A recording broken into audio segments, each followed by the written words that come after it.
Hi, I'm Amaya, and welcome back to the Amaya Show. This is episode 4, where I talk about all things K-pop. And today we're going to dive right into the topics because I have a lot of topics to get through. First of all, I want to talk about some of the girl group comebacks that we've had this month. We had Baby Monster at the beginning of the month, NMIX, Billy, Itzy, Aespa. So this month has been really stacked with the girl group comebacks. First, I have to start off with NMIX. I loved their comeback with Heavy Serenade. I talked at length about it in my most recent video, which I'm going to link in the iCards and also in the description box in case you guys want to watch it. So I won't say too much about it here. I also bought the album. I just unboxed it, and pretty cool. I got the signed edition of it, actually. Um, so I just got a signed postcard. They didn't actually sign the album, but they put that in the description. So don't buy the signed one thinking you're going to get an entire signed album. You're just going to get a postcard. Next, there was a huge reaction to Aespa's comeback, as there always is when they have a comeback. I think Aespa's just a group that people expect a lot out of. And this time they came back with Whole Different Animal. To me, it sounds like their other recent comebacks, Rich Man and Dirty Work. So I was really not surprised by this. I actually liked it more than Rich Man. I think it sounds alright. G Dragon's feature is just okay to me. It wasn't anything spectacular, but I'm not a big fan of features on K-pop songs, actually, now that I think about it. I normally prefer it to be an individual song. Um, I think a feature should be spectacular for it to be included on the song anyway. But I've heard a lot of discourse around this song. People saying that it doesn't sound that good. They wouldn't expect something like this from Aespa. And like I said, this sounds like what they've been putting out recently, so I don't know where this energy is coming from. It sounds just like what they've been going for over the past year. Another comeback we had, Itzy. Itzy really, I was really happy to hear Motto. It sounds amazing. It does sound different from your typical Itzy song if you listen to it, but I don't think it's different in a way that people would not like. I think, if anything, more people will like this probably than their typical music. I was surprised, however, by the music video. It had a lot of pastel colors instead of the typical neon that you would picture when we talk about an Itzy song. Even on their darker songs, they just have a more um, muted, I guess, color palette, dark reds, black, colors like that. But this music video is much lighter and brighter, maybe signaling a shift with Itzy's branding or them trying to step into a new kind of idea, try things new. The music video has a kind of cartoony feel to it. Not that it looks cartoony, but that it has these really big set pieces. And I think this was an interesting direction. And I always think it's great when an older group, with them having renewed their contracts by now, I think it's always great when an older group is still trying new things and not becoming too stuck in their old way of doing things.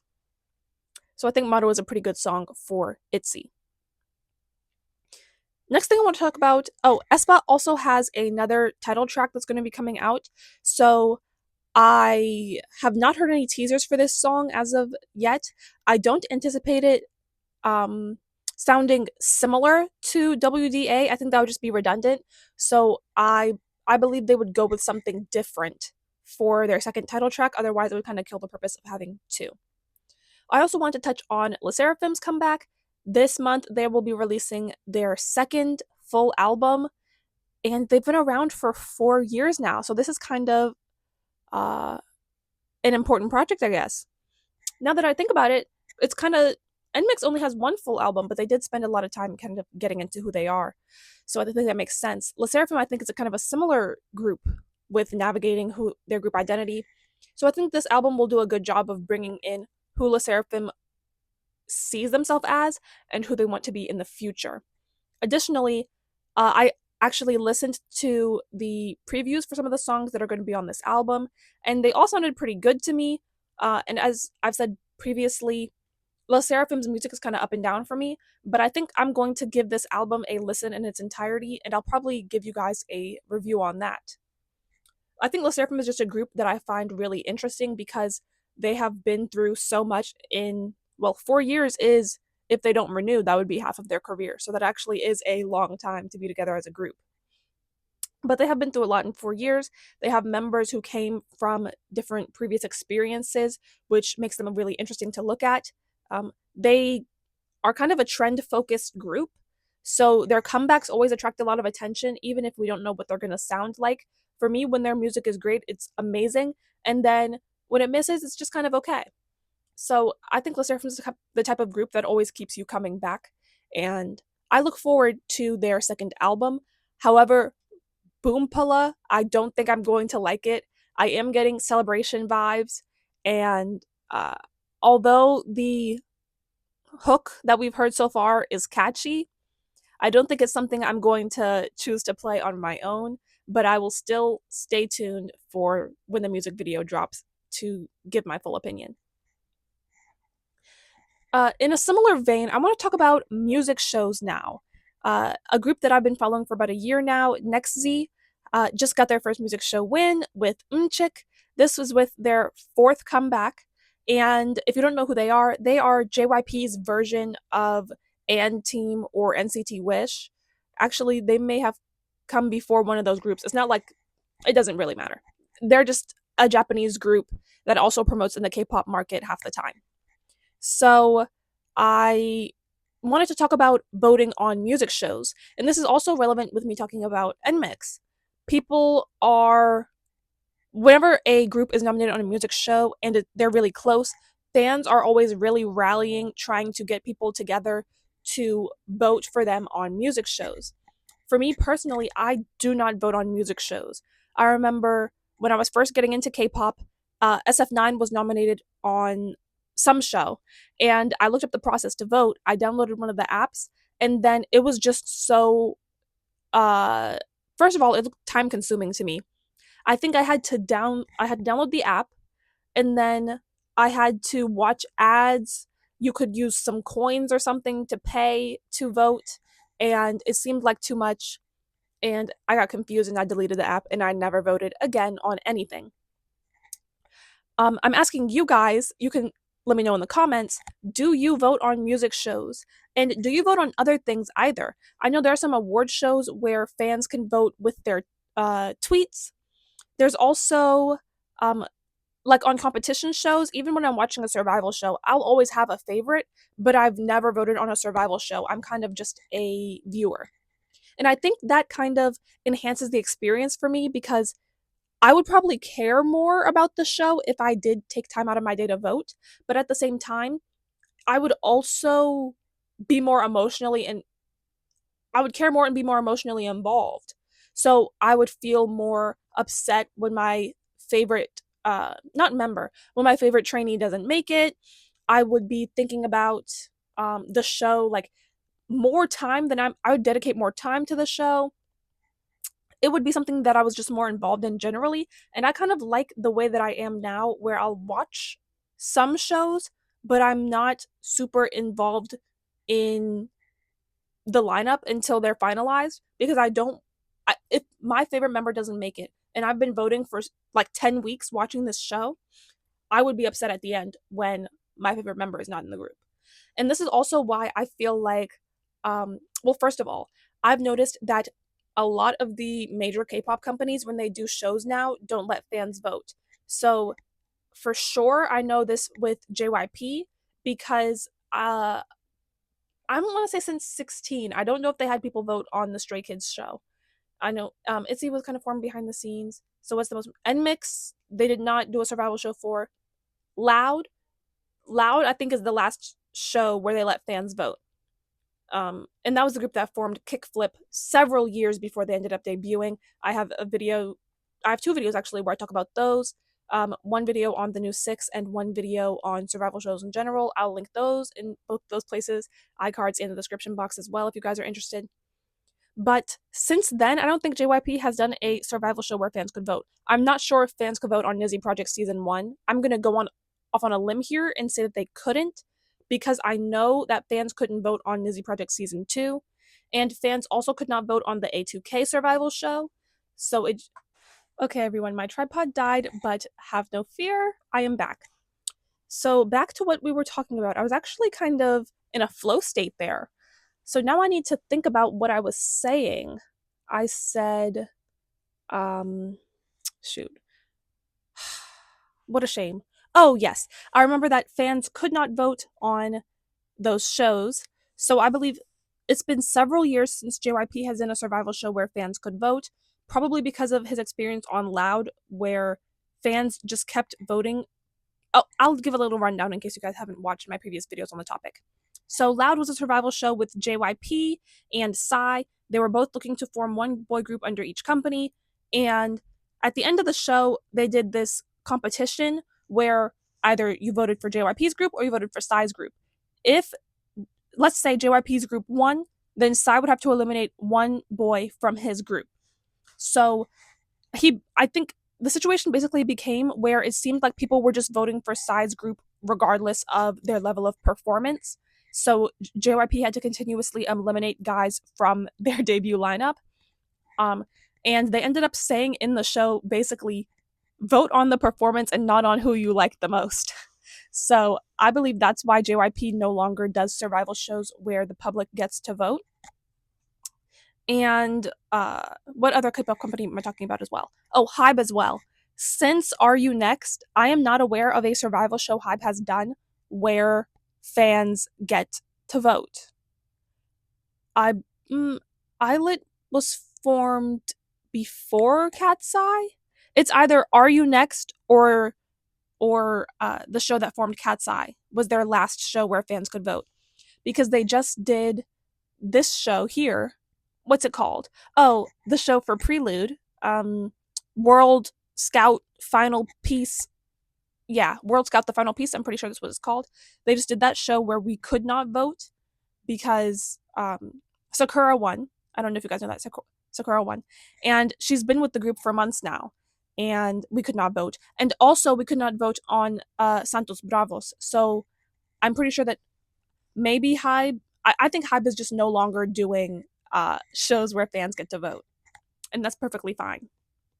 That's cool, but I do think that is because after Are You Next, I don't know if you guys know, but there was a huge fan reaction to Chanel being eliminated, and I think, well, maybe that could have been inevitable without fans voting, but things like that I think kind of push companies away from letting fans vote.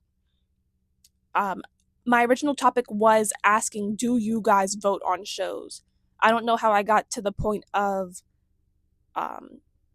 K-pop companies not letting. Oh, yeah. Now a lot of shows don't let you vote. So it's kind of, you just watch. And I kind of prefer it to be like a documentary, or not really having the fans vote anyway. Because a lot of the time it'll be where domestic fans votes count double what our votes count. So then it's like, whatever. Or votes are weighed differently depending on a bunch of different factors, and to me it's not fair anyway, so I might as well not vote. Just vote me out. I already know you're gonna vote me out. Okay. For my next topic, this is I'm gonna go ahead and talk about Saint Satine, the group formed from World Scout the Final Piece, where Sakura ended up in the debut lineup. There's a lot kind of going on around this group that people have been talking about. For example, one of the biggest points is that Sakura is only 16 years old, and as we know, every Hybe group has to debut with one minor. It does help them appeal to a younger audience. I was actually thinking about this earlier when I was watching Santos Bravo's interview with Dive Studios. Kenneth does bring a younger energy to the group, which will probably help them appeal to teenagers, maybe even kids, potentially. So I do get that kind of thought process behind it. But at the same time, with Sakura, they're first of all taking her from Japan to the US. So she does not speak English either, by the way. She knows simple kind of phrases, little things, but she's definitely having to basically learning a whole new language, first of all. And then she's 16, so she must still be in school. I'm in California, she could test out of school, but she will still do some type of schooling. She hasn't graduated yet. She has no previous idol or even survival show experience, so everything is going to be new to her. And then she's also several years younger than the other members of the group. With her being 16, I think the youngest member is either 20 or 21. And although it's only 4 to 5 years, that actually is a big age difference going from being 16 to being 20.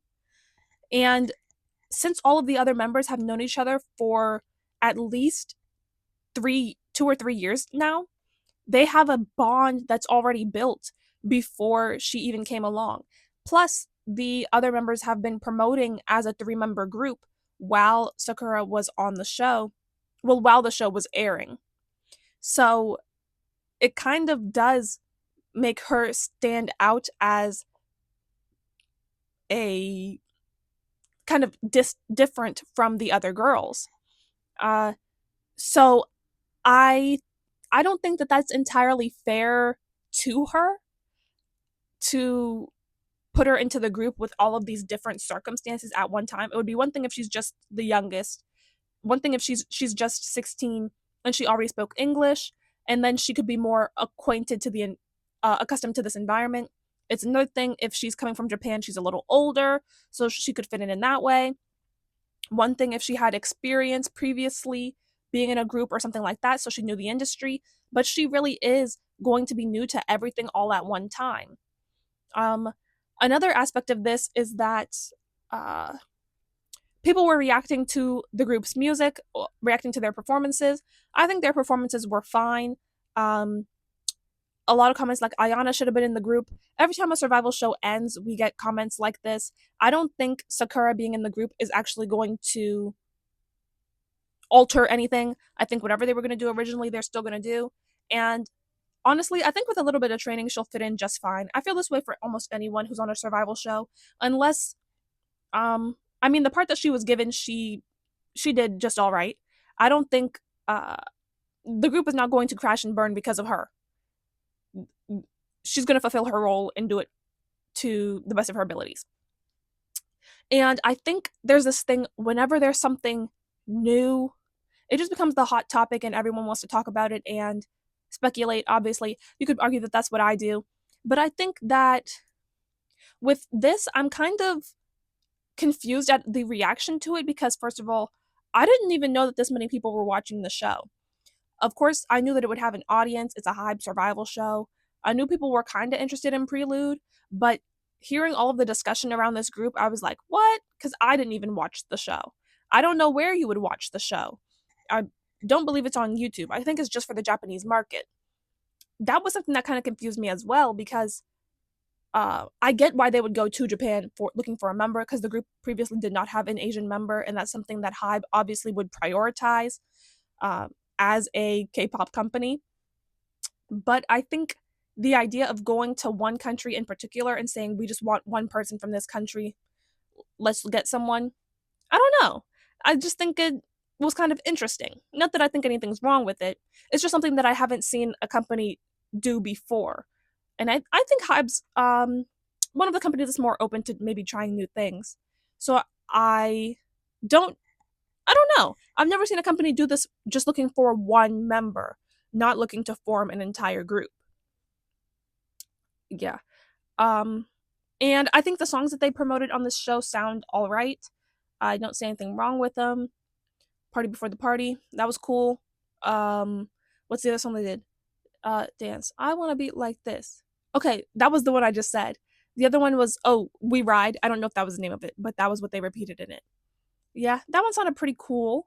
I think maybe people want them to have more energy in the songs or maybe have more uh yeah, probably more energy. I think just the fact that they were performing and whatever circumstances they were under there probably affected that. But I think if they were performing maybe on a music show or something, they'd probably do all right. I didn't think anything of the performances. Our next topic, I'm going to go ahead and jump into my top songs from the previous couple of weeks since I did my previous episode because I have a lot to talk about. So one song is Hype Man by NextZ. I actually prefer this over their title track Umchik. This one is pretty upbeat. They have a lot of songs that are like this, where they have the title track that is more for the performances, and then they have a B-side that is a lot more upbeat and excited, and more what you would expect to hear from a J-pop kind of group. Not that they do J-pop. More what you would expect to hear from a group that makes music. I don't know.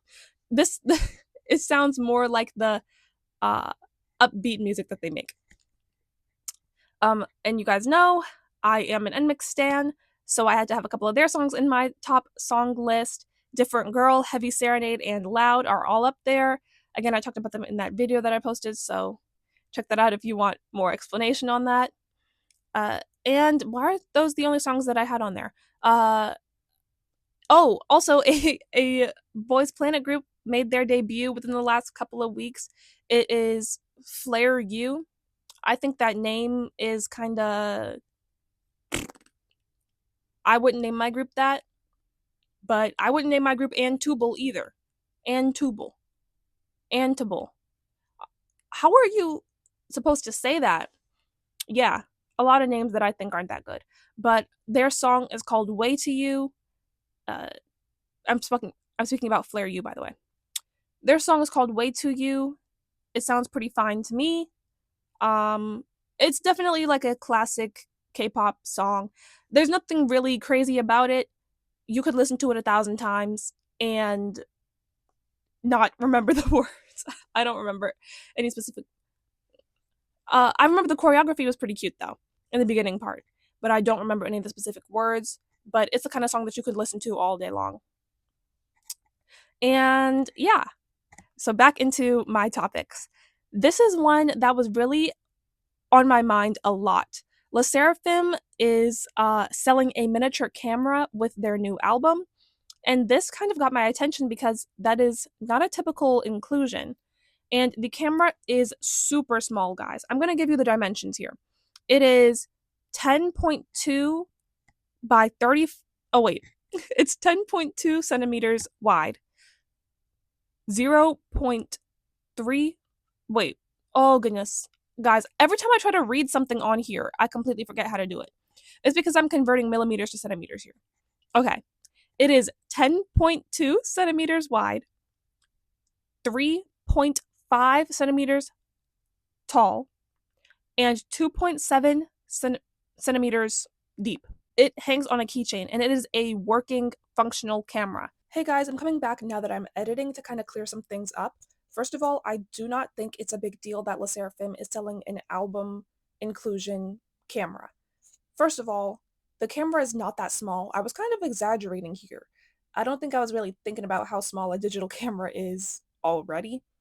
So this is not very different from the average size of a digital camera. Uh, and Sserafim isn't even the first K-pop group to include a camera as an inclusion in their album. Kickflip did this a few months ago with their most recent comeback, and Drippin did this over a year ago, perhaps multiple years ago, with one of their albums including a disposable camera.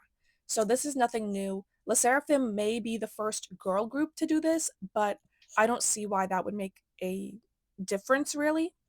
For the people comparing this to something like a spy camera, those are, first of all, going to be much smaller. And also, Sserafim's camera clearly has a circular lens coming out the back of it. So you can tell that it is meant to be a recording device. I don't imagine anyone seeing this and thinking that it's not a camera. I get that it has a fun shape and design, but it very obviously looks like a camera. There's no way that you could cover the lens and continue to record. So I think that's kind of mitigating the biggest risk here of selling a camera, in that it looks like a camera. There's no way that this camera is going to capture like 4K video, right? And also, I imagine the audio quality would be pretty bad as well.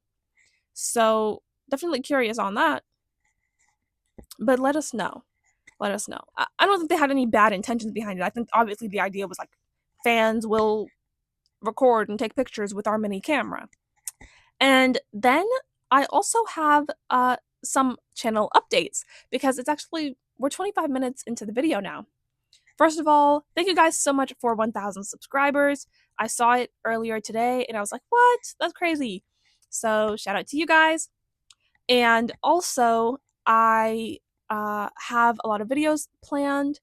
I think one video I'm going to do next is on um, kind of what areas K-pop companies have to be more responsible in. Also, I think I'm going to start a new series where I watch K-pop documentaries for the first time. It's kind of the only thing, well, I guess aside from voting, that I haven't really gotten into in K-pop is watching the documentaries. I kind of just let it happen. I didn't watch the Sserafim's documentary. I didn't even watch Popstar Academy. Uh, so I definitely think that's something that I would like to start doing. And yeah, also I think maybe a video on maybe a video. I don't know. I have a lot of video ideas, and then some of them I need to start working on. You guys can also leave more comments, more video ideas in the description. I've actually noticed that as the channel has grown, I've gotten less video ideas in the comments. I still read the comments, guys. So if you have a suggestion, you can leave it down there and I'll check it out. And I think, oh yeah, so I think there's a couple of videos that I said I was working on. I think the watching K-pop documentaries is a series I want to start up soon. I think I said talking about the Sserafim's album when that comes out, and then maybe talking about yeah, I'll have to find other type of videos to talk about as well. So yeah, that's it for today's episode. I hope you guys enjoyed it. If you did, don't forget to like, comment, and subscribe. Turn on post notifications for this channel and my second channel. And I'll see you guys in the next episode. This has been the Amaya Show. I'm out. Bye!